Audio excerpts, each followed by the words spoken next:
G'day guys, Basil from the Cypro One team here. Today I'm going to be taking you through how to install your RF label printer from Cypro One. In front of me I've already gone and unboxed the printer itself, so we have the printer in front of us.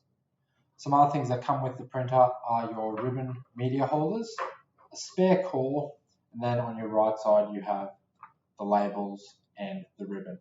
Ribbon is sort of better known as the ink that actually goes off onto your label. So we're going to go check out the printer now. I have plugged in the power cable that's at the back of the printer. I've turned it on at the wall, but there is a separate switch on the back next to the power cable. We're not going to turn it on right now. We'll wait until we've loaded everything up. We also have the USB cable in the back there. That has also been plugged in, but again, not plugged into the laptop as of right now. So some things that we want to note. First thing on the very top, we have our pause button as well as a feed button. We're going to open the printer up. There are two latches on the side. We simply press in and that opens. It's important to know on this lid, this very top edge here, that's actually a tear bar to rip your labels off once you have printed them out. Inside the printer, as a general rule of thumb, everything is in orange are things that you want to touch and move. So the main two are your label holder that's at the back here. You also have two latches on the side. Just here, you can just see there's two little orange marks. If we pull those towards us, this mechanism opens up, and down below it you see our label guide as well as the sensor itself. So one of the first things we want to do is move the sensor all the way to the left hand side. That's going to be useful in detecting our gap in the labels. This here is the print head, and that is essentially what is going to allow the ink to transfer onto the label itself. Now we're going to load our labels onto here. So the way we do that is lock down the internal mechanism, and then we're going to pull these open, and we're going to fit these little holders here with the core itself. So it should freely move on these labels, as you can see. We're then going to open this back up. We're going to grab these labels and we're going to feed it through the guides.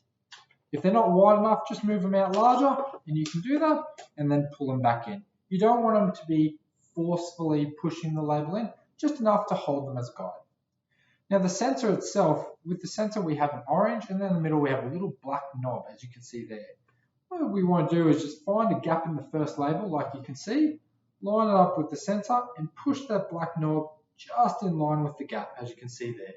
So a bit of orange, black, bit of orange. Perfect. We're again going to put that down, not all the way, just mostly, and then we're going to grab our ribbon. So the ribbon has two sides. We have a nice shiny side here, quite reflective, and on the back side we have a matte side. That matte side is the ink side, so we want that pushing down on the label itself so the ink can get onto there. We're going to grab one of our ribbon media holders and stick it in this ribbon itself all the way. We're then going to feed it onto this spring, but before we do that, we're just going to feed that ribbon through. It's a little hole. You can see my finger sticking up here. I'm just going to grab that ribbon and bring it around. We're then going to stick it in the holder. There are some spring loads, as you can see, like this one at the front. We're just going to get it in there, and then you'll feel that the ribbon will catch on the inside of these holders themselves. So there should be no movement by the time you're done. Beautiful. Just going to pull that through a little bit. Oops. Oh, perfect. Okay. Next thing, we're going to grab our other ribbon media holder. This is for our waste. Grab an empty core. These are the same cores that will actually be on your used roll of labels, but one comes in the box. We're going to feed that through all the way. And then we're going to grab the existing ribbon we have. We're going to roll it onto that empty core. The reason for this is it just helps capture the waste. When we have 360 meters of ribbon here, essentially what it's going to do is allow us to just take it off the core instead of trying to pull it off this plastic media holder and chuck it in the bin for nice and easy disposal. You'll use about one roll of ribbon for every 10 rolls of labels, so you'll have quite a few cores left over. I'm just going to make sure that that's all nice and smooth and there are no folds. If you do see a fold, just try to massage it out along the way. Now stick that in. Once again, locked into place, and we're just going to pull it a little bit through just to make sure it looks all right. Seems to.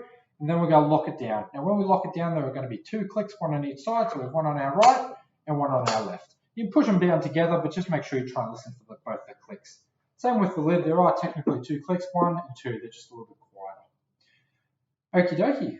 Now we are ready to go. So when we first turn on this printer, we're going to have some orange lights followed by some green lights that appear. If red lights do appear after the green lights do, that means there is an error and it just has to be refed a little bit. We're just going to check now. Green, green, green. I think we are good. So in this case, the first time we set this up, we want to do a calibration. So to do that, we're going to hold and press that feed button. In this case, we have already calibrated before, so it won't do this for you, but you hold it down for about that 10-second mark. And once you let go, you'll do a calibration. You'll spit out probably half a dozen labels or so while it tries to find the gap. And then what you can do after that, so we don't waste labels, open it back up, reopen this internal hatch, roll them back up yourself, and then put down the lid. Press that feed button again, and it should pick up the gap.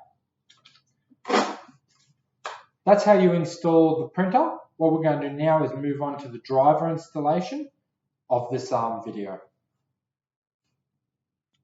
Okay, welcome to the driver installation portion of this video. Now that we have our printer installed, a few things that we want to do before we get started on the driver. Firstly, switch off your printer.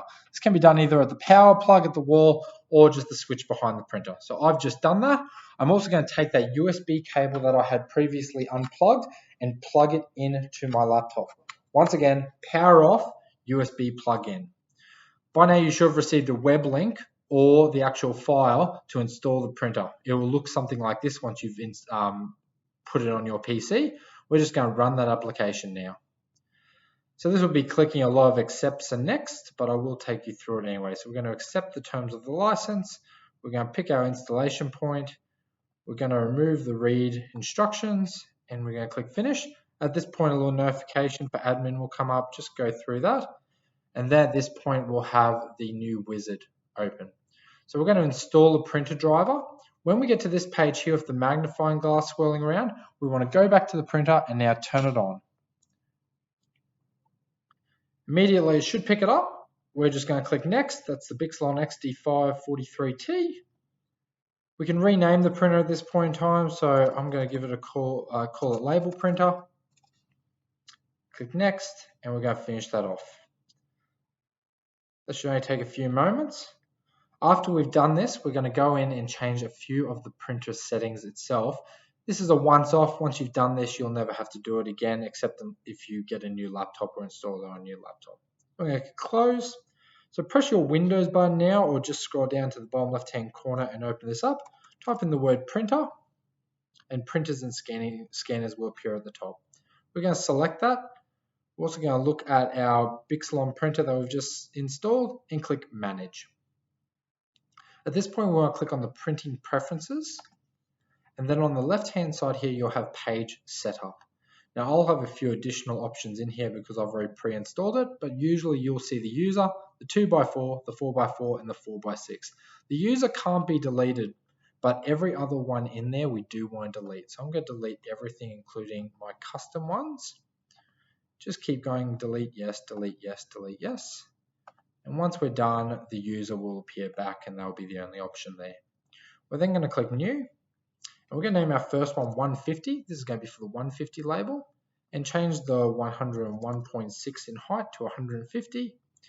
And then we're going to do one more new one. And as you can guess, it's the 250. And once again, change the height over to 250 as well. Once we've done that, we're now ready to start printing labels. So once again, return to the file location that SciPro1 have provided you, and we'll get started on that. So now we're ready to print our labels. We're going to open the RF Tail label application that we have created. And in here, you'll have a few things that appear when you first open the document for the first time. The first will be Enable Editing, and the second will be another yellow bar that says Enable Content. Both need to be done for this printer in order to print labels. So what we're going to do from here, first things first, is actually set up our printer. So we're just going to zoom out, and as you can see, there is another set label printer button here. We're going to click that button, and you should see your Bixlon printer, or if you've named it RF Labels or label printer here. Just select that one and press OK. You'll notice that up here, your selected label printer has changed. So at the very top, it's now just a matter of filling out everything in white. So if we have a site name, we can put down Acacia Ridge, where I'm based at the moment. We have our site number, I'll just type in some 1, 2, 3, 4s, and then we can put in our data field. So we have our 150 label column and our 250 label column. With these, they always print out in pairs. So if I put down this little ASD here, you'll see here in the yellow area that we're going to print one pair of ASDs. So there's no option to print one, you always print two. So we're just going to put some data in here. So my name Vasil, Site Pro 1, and RF labels. Okay, we have the 150 labels in the printer. Please make sure you double check that before you go ahead and print. Just make sure you have the right media in there. And once you're done, you click on this print 150. Now, a few things are going to happen at this point in time. Firstly, you're going to get a little bit of a preview of a contents table that's actually going to print out. So what you're doing here is a double check to make sure everything you want to print, you've got in there. So in this case, I have my Vasil label, my Site Pro 1 label, and the RF labels. We're going to click print, and we're going to click OK here. You'll see that it's now printing out the contents page. After that, a second print preview comes up, which is all the actual labels themselves. So we know that our contents page is right. If you want to double check it again, you're more than welcome to, but otherwise you can click print and click OK. At this point, your labels are going to print out. What you can do as they come out is actually fold these. There is a perforation. I'll just wait for them to stop. There's a perforation actually at the end of each label to make it nice and easy to rip and fold. So usually I like to go ahead and fold these up like so. Once again, there is a tear bar at the top, so you just pull those up and they'll rip off nice and well. So here we have the contents table. That's going to tell us what page our labels are on. So if we're, this is a very small one, so it's a bad example, but if we're printing off hundreds of labels for a site, we're able to find the exact label we want really quickly. Just to show you an example of that, if I go to that Vasil page, right down the bottom in very tiny writing, we actually have a page 2 of 5, sorry. So we're able to find that label nice and quickly. It also tells you where the start of the labels are, and at the very end, where the end of the labels is as well. It also has printed the site name and job number, and that also appears on the contents page. So if you're printing multiple sites of labels at once, you can ensure that your field team pick up the right ones that are needed for that site. That's the Site Pro 1 RF label solution. We look forward to you using it. If you have any problems, feel free to give us a call on 1300 Site Pro.